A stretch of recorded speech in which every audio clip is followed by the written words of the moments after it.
ಬರೀತಿದ್ದಂಗೆ ವಯನಾಡಿನಲ್ಲಿ ನೀವು ಆನೆ ತುಳಿತಕ್ಕೊಳಗಾದಂಥವ್ರಿಗೆ ಪರಿಹಾರವನ್ನು ಹೆಚ್ಚು ಕೊಡ್ತೀರಿ. ಆಯ್ತು ರೀ, ನಾವು ಕೊಟ್ವಿ, ನೀವು ಕೊಡಿಸ್ರಲ್ಲ.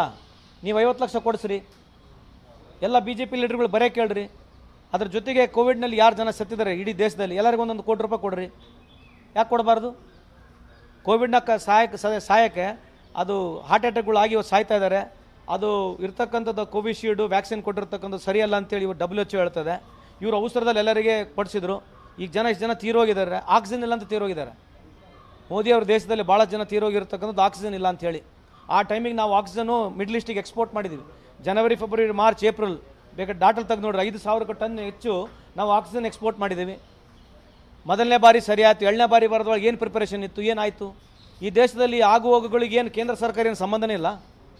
ಸತ್ತರೆ ಜನರೇ ಕಾರಣ, ಸರ್ಕಾರ ಏನೂ ಇಲ್ಲ. ಯಾವುದೇ ಏನೇ ಇದ್ರೂ ಕೂಡ ಸರ್ಕಾರ ಯಾವುದಕ್ಕೇನು ಜವಾಬ್ದಾರಿನೇ ಇಲ್ಲ. ಅಂದರೆ ಇಲ್ಲಿವರೆಗೆ ಕೇಂದ್ರ ಸರ್ಕಾರದಿಂದ ಯಾವುದೇ ರೀತಿಯ ವೈಫಲ್ಯತೆಗಳೇನಿಲ್ಲ. ಕಠಿಣವಾದಂಥ ಕ್ರಮಗಳನ್ನು ನಾವು ತೆಗೆದುಕೊಳ್ತಾ ಇದ್ದೀವಿ. ಏನು ಕ್ರಮ ಏನು ತಳ್ಕೊಂಡಿದ್ದಾರೆ?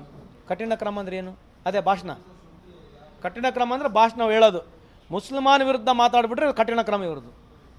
ಹಿಂದೂಗಳ ಮೇಲೆ ಈ ರೀತಿಯಾದಂಥ ಘಟನೆಗಳು ಪದೇ ಪದೇ ಆಗ್ತಾ ಇದೆ. ಅದೇ ರೀ, ಹಿಂದೂಗಳ ಮೇಲೆ ಘಟನೆ ಆಗ್ತಿದ್ದಾರೆ, ಇವರೇ ಕಾರಣ ಅಲ್ಲ. ಇವ್ರ ಅಧಿಕಾರದಲ್ಲಿ ನೀವೇ ಇದ್ದೀರಿ, ಪ್ರಧಾನಮಂತ್ರಿ ನೀವೇ, 20 ಚೀಫ್ ಮಿನಿಸ್ಟರ್ಗಳು ನೀವೇ, ಪ್ರೆಸಿಡೆಂಟು ನೀವೇ, ಗವರ್ನರ್ಗಳು ನೀವೇ. ಮತ್ತು ಯಾಕೆ ಮತ್ತೆ ನೀವು ಬಿಡ್ರಿ? ನೀವು ಅಧಿಕಾರದಿಂದ ಹೊರಗೆ ಹೋದರೆ ಈ ದೇಶದಲ್ಲಿ ಹಿಂದೂಗಳು ಸೇಫ್ ಇರ್ತಾರೆ. ಭದ್ರತಾ ವೈಫಲ್ಯದ ಬಗ್ಗೆ ತನಿಖೆ ಆಗಬೇಕು. ತನಿಖೆ ಮಾಡ್ತಾರೆ ಇವರು, ತನಿಖೆ ಮಾಡ್ತಾರೆ. ಯಾರಿಗೊಬ್ಬನಿಗೆ ಹಿಡ್ಕೊಂಡು ಎಲ್ಲೋ ಬಂದು ಯಾವುದೋ ಒಂದು ಡ್ರೆಸ್ ಹಾಕೊಂಡು ಹೊಡ್ಕೊಂಬಂದು TV ಮುಂದೆ ತೋರಿಸ್ಬಿಡ್ತಾರೆ. ಈ TV ತೋರಿಸ್ತಾರಲ್ಲ. ಈ ದೇಶದಲ್ಲಿ ಫೈನಲ್ ಆಗೋದೆಲ್ಲ TVನಲ್ಲೇ. ಈ ದೇಶದಲ್ಲಿ ಇಂಥ ವಿಷಯಗಳು ಎಲ್ಲ ಫೈನಲ್ ಆಗೋದು TVನಲ್ಲೇ. TV ಬಿಟ್ಟರೆ ಇನ್ನೇ ದೇಶದಲ್ಲಿ ಏನು ಫೈನಲ್ ಆಗೋದಲ್ಲ.